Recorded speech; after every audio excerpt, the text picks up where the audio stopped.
This is the Lenovo Legion Pro 7i, a laptop built around the idea that desktop class power doesn't need to stay on the desk anymore. And that idea is not new. In the early 1800s, there was a British locomotive engineer named Richard Trevithick. He isn't a household name, and he ain't sitting comfortably next to James Watt in most textbooks. But Trevithick's contribution wasn't the refinement of the steam engine, it was the escalation of the technology. Where Watt focused on low-pressure steam and controlled efficiency, Trevithick believed the future lay in more volatile and high-pressure systems, hotter engines, denser power, far more output in a smaller physical footprint. Dangerous ideas for back in that day, and not without precedent. They had stuff blowing up left and right. Trevithick was thought of as a bit of a maverick, a loose cannon engineer, but crucially, he was right. Trevithick's locomotive engines worked. They were powerful, compact, and in many cases outright superior to the designs that they replaced. They made mobile steam, locomotion itself, practical. But Trevithick's work shifted the nature of the problem. Power was no longer the limiting factor, control was. Once engineers crossed that threshold, the challenge stopped being how to generate power and became how to manage it reliably, repeatedly, and safely within tighter constraints. That moment where capability outruns containment is one of the most important inflection points in engineering history. And it's a moment we see again and again in modern technology, when systems become powerful enough that the question is no longer, can it do this, but under what conditions does it do this well? That's the context the Lenovo Legion Pro 7i exists in, not as an experiment in minimalism, but as a machine designed around the realities of high power density, sustained load, and modern expectations of performance. Because once you strip away the spec sheet, the Legion Pro 7i is making a very specific promise: desktop class performance sustained in a mobile form factor. And the interesting part isn't whether that promise is ambitious, it's how Lenovo chose to approach fulfilling it.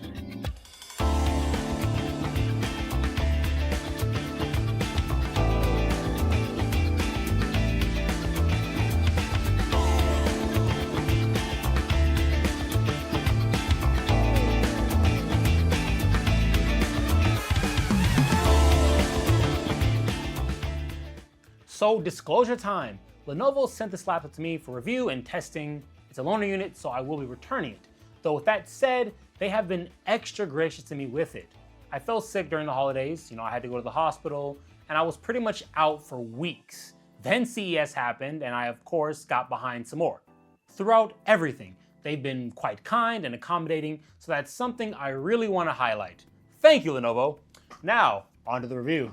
At its core, the Legion Pro 7i is Lenovo's flagship, full-power gaming laptop. It's aimed at users who want desktop-class performance, but either can't or don't want to commit to a fixed desktop setup. That includes high-end gamers, creators working with heavy workloads, and anyone who values raw performance density over absolute portability. This is not a general-purpose laptop that happens to game well. It's performance machine first, with everything else built around that priority. This 16-inch, 6-pound unit of machine is built around Intel's 275HX processor and NVIDIA's RTX 5080 GPU. A solid pairing on paper that is accented by 32 gigs of 6,400 MB/s RAM and a pretty fast 2TB PCIe Gen 4 SSD. And when a laptop makes that kind of priority clear, performance first, everything else second, the very next thing that matters is how it's built to support that goal. Because with machines like the Pro 7i, design isn't always about style points. Well, mostly anyways. It's about structure, airflow, materials, and whether the chassis itself is actually up to the job. So let us converse about the design and build quality. The entire body is CNC aluminum with a dense, rigid feel that immediately communicates durability over delicacy. There's very little flex where it matters, and the hinge feels solid enough to support the weight of a 16-inch display without wobble. Aesthetically, Lenovo tries to keep things restrained for a gaming laptop. The Eclipse black finish, clean surfaces, and minimal branding give it a more professional look than many of its competitors. There are RGB accents and external lighting if you want them, but they're optional, not mandatory. I'll be honest and say that I do have a soft spot for the RGB. I mean, who doesn't want the extra frames? There's something striking about a cascade of bright, colorful lights blasting me in the face. I know it's not everyone's cup of tea, so the option here is very nice. The rear exhaust is massive, the side vents are prominent, and the underside is heavily perforated to maximize intake. In terms of size and weight, this is firmly in desktop replacement territory. At just under 6 pounds, it's not something you forget in your bag. I mean, look, it's not a fair comparison, but this is no A14. I get it, it's becoming a meme on this channel, but I mean, come on, it's the A14. Griping aside, the Legion's weight feels intentional rather than wasteful. You can feel the bill of premium materials that was used here, and you can actually rationalize why the device has the profile and weight it does.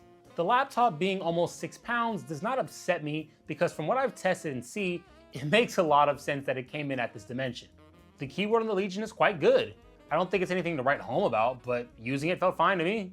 Key travel is deep enough to feel deliberate without being fatiguing, and the layout makes sense for long typing sessions. The full-size numpad is intact, which I'm sure the 12 of you who care will really appreciate that. I'm also happy to report that the arrow keys are not cramped, and nothing feels like it was sacrificed just to hit a thinner profile. We've got per key RGB, which is cool, I suppose. And for gaming, the keyboard feels responsive and stable.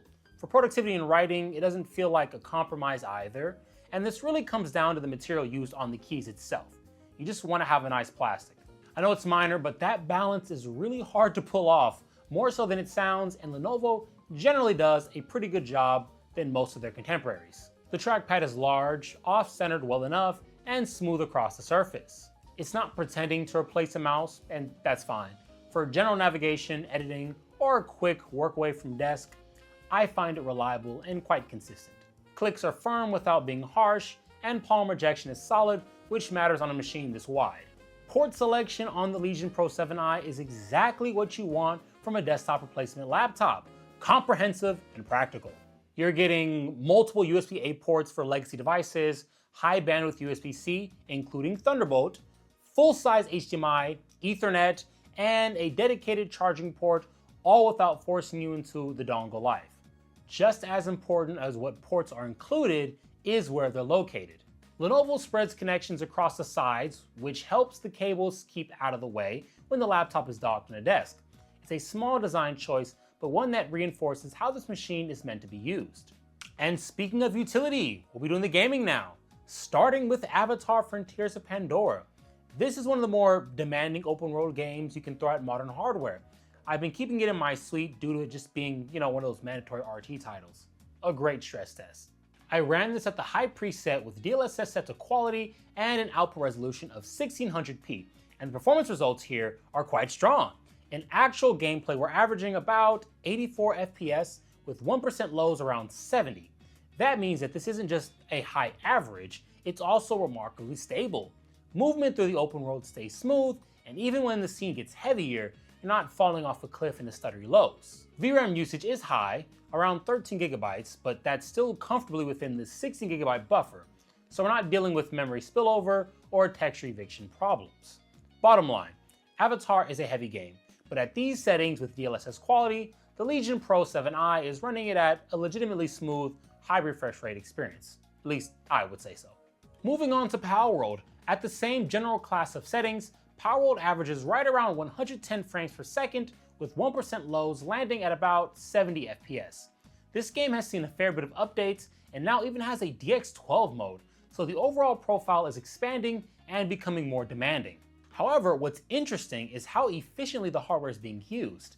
VRAM usage sits at a roughly 6 gigs, which is modest by modern standards and well within comfortable limits, especially for an Unreal Engine 5 game.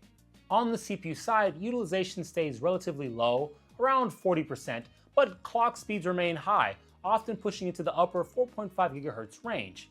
That combination suggests the CPU isn't being overwhelmed, but is being allowed to boost aggressively when needed, which is exactly what you want to see in a title like this. Taken together, Palworld ends up being a great example of a balanced system behavior. The GPU has room to stretch, the CPU isn't bottlenecking the experience, and frame pacing stays clean. It's predictable and comfortable. A wonderful result and one of my favorites. Next up is Star Wars Jedi Survivor, and this one still lands right in the middle of the spectrum between Avatar and Palworld in terms of how it stresses the system. At 1600p, running the high preset with DLSS set to quality, performance here averages about 86 frames per second with 1% lows around 63. Those are solid numbers, and overall the game does play smoothly. Most of the time, you're comfortably above 60 FPS, and the experience feels stable during normal traversal and combat. That said, moment-to-moment performance is not perfectly locked. I did still notice some small spikes and bits of hitching as you move between areas or trigger heavier moments. Nothing catastrophic and nothing that worsens over time, thankfully, but it does keep the experience from feeling consistently fluid as something like Palworld or Ratchet Clank. CPU behavior here is actually quite good. Utilization sits at roughly 20%, while clock speeds stay high around 4.3 GHz. This game has clearly benefited from some updates since launch, especially on the CPU side. The processor has plenty of headroom now and isn't being stressed all the time, which is a welcome improvement compared to how this game behaved in the past. VRAM usage is still a bit unusual, though not problematic. The run starts at around 7 GB, and as you continue playing, loading new areas and assets, usage gradually climbs, even pushing closer to 10.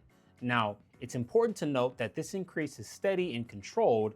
It's the game filling its memory buffer as time goes on, so there's no serious thrashing or dumping of assets, and it does stay comfortably within the available 16 gig pool, but it's quite obvious that if this was a 12 GB card or 8 GB card, God forbid, that you would be having a very rough time. Taken together, Jedi Survivor performs well here, but it doesn't quite reach the level you might expect given the hardware on tap. On paper, everything lines up. CPU headroom, healthy clock speeds, no system memory pressure, and VRAM to spare, yet the game still feels a step less consistent than some other titles in this test suite. It's not a bad result by any means, but it does stand out as a game where performance feels more engine limited than hardware itself. Control isn't a new game by any stretch of the imagination. It's pushing 7 years old at this point, but booting it back up is still a good reminder that age does not automatically mean trivial to run. Remedy's engine is heavy on physics, effects, and simulation at higher settings, and it can still put real demands on modern hardware. At 1600p using high settings with DLSS set to quality, performance here is excellent. The game averages over 200 frames per second with 1% lows north of 140. More importantly, it feels exactly like those numbers suggest. Moment-to-moment gameplay is fast, fluid, and extremely responsive, with none of the hitching or erratic behavior we saw in some other titles. Unlike earlier impressions, performance here is not volatile in any meaningful way. Yes, frame rates still fluctuate depending on how much chaos is on screen, flying debris, physics interactions, particle effects, but those swings are happening at very high frame rates. Even the heavier moments remain well above 100 FPS, which keeps the experience feeling consistently smooth. From a hardware perspective, everything lines up cleanly. VRAM usage stays under 8 GB, so memory capacity is a non-issue. CPU utilization remains low, under 20%, while clock speeds stay comfortably in the 4.2 to 4.5 GHz range. The CPU isn't struggling, the GPU isn't being starved, and there's no sign of power or thermal constraints interfering with performance. The result is that Control ends up being one of the best performing games in this entire test suite. It looks great, runs exceptionally well, and showcases what the system can do when an engine is mature, well optimized, and allowed to stretch its legs. If anything, Control serves as a reminder that when the software cooperates, the Legion Pro 7i has absolutely no problem delivering extremely high frame rates without compromise. Rounding things off is Ratchet & Clank Rift Apart, and this is one of those games that immediately reminds you why Insomniac's work has such a strong reputation on PC. It's visually dense, fast-moving, and packed with effects, but it's also extremely well optimized. At 1600p, running with high settings, with DLSS set to quality, performance here is excellent once again. We're averaging around 126 frames per second, with 1% lows right around 62. That's a noticeable step up from several of the other titles in this test suite, and more importantly, it feels just like it. Moment-to-moment gameplay is exceptionally smooth, camera movement is fluid, the combat stays super responsive, and traversal through rifts feels instantaneous rather than heavy or stutter-prone. CPU behavior reflects that balance nicely. Utilization sits in the low to mid 40% range, while the clock speed hovers around 4.2 and 4.6 GHz respectively. The CPU is clearly involved here, more so than the other heavier GPU-bound titles, but it's never feeling stressed or overwhelmed. It's contributing meaningfully without becoming the bottleneck. On the GPU side, VRAM usage lands at about 8.6 GB, which is comfortably within limits. There's no sign of memory pressure, no stutter tied to asset streaming, and no issues during traversal, even in this game's most visually impressive moments. Assets load cleanly and stay resonant exactly as you'd hope. Overall, Ratchet & Clank Rift Apart ends up being one of the most confidence-inspiring results here. It looks fantastic, runs at genuinely high frame rates, and stays smooth and responsive throughout. This is one of those games that not only showcase what the hardware can do, but also makes you feel a lot better about investing in a machine in this performance class. But after spending time with the Legion Pro 7i, the takeaway for me is pretty straightforward. This is genuinely a well-executed machine, the physical hardware is solid, the overall build quality is excellent, and Lenovo clearly put real thought into the full package, not just the headline specs, but the component choices, the display, the memory configuration, and the little quality of life details that actually matter once you live with it. The price isn't great, but that's not a Legion-specific problem. We're in a moment where RAM, NAND, and high-end silicon are all constrained, and everything in this performance class is expensive. I don't think there's much value in pretending otherwise or turning this into another long rant about how broken the market is. That may be true, but it's also not especially useful if you're actually shopping in this tier. What is useful is context. The memory alone in this system is roughly 1/10 of the cost of the laptop. And when you look at what's being offered here, fast, non-soldered DDR5, a high-quality OLED panel, a full-power GPU, sometimes, and a chassis that can actually support it, the pricing ends up being broadly in line with the rest of the market. You can absolutely find other laptops with similar core specs for less money, but they almost always get there by making concessions somewhere. No OLED, soldered RAM, slower RAM, lower power limits. On paper, those trade-offs might seem small, but at this price point, small concessions add up quite fast. And that's really the crux of it. If you're shopping in this class, you're not looking for perfection per se, you're looking for overall wins. You want a system where nothing feels like a glaring compromise, and where the sum of the parts makes sense together. In that regard, the Legion Pro 7i holds up quite very well. So can I recommend this laptop in good faith? Well, yeah, for the right person. I don't see this as a pure gaming machine, at least not one that exists only to play games. To justify something like this, you should also be doing GPU or CPU accelerated work alongside gaming. Game development, rendering simulation, heavy creative workloads, God forbid, AI. Those are the use cases where this machine really makes sense. And that brings things back to where we started. Like the engineers who first learned to work with high pressure systems, the challenge here isn't whether this kind of power is possible. I mean, just look at it. It clearly is. The question is whether it's been integrated thoughtfully, responsibly, and in a way that holds up under real use. In the case of the Legion Pro 7i, Lenovo's answer feels considered, deliberate, and ultimately successful. But that's gonna do it for me. If you've enjoyed this video, then please kindly do the YouTube things. They greatly help out the channel. I have a lot planned. You know, I feel like I say that every video, but it's true. I have a ton of plans, a lot of things I wanna do, but some of these projects are directly determined by the channel's metrics and your guys' support. So if you would like to see me, get a little bit more adventurous and trying new things, then please subscribe, like, stick along for the ride. I'm having a lot of fun, and I hope you guys are as well. But this is Silicon Fox, signing off, saying ciao, and I will see you all in the next video.